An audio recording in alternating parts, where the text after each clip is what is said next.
Find the period of cos of 4x plus 9 by 5.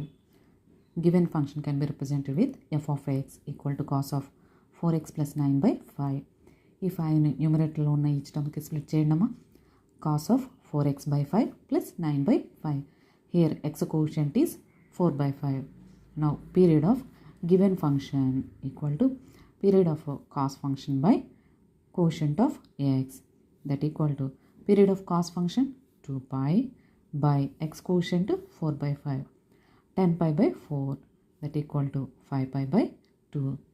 Thank you students. ఈ video కనుక మీకు నచ్చినట్లయితే like చేయండి, మీ ఫ్రెండ్స్కి షేర్ చేయండి, సబ్స్క్రైబ్ చేసుకోండి. Thank you.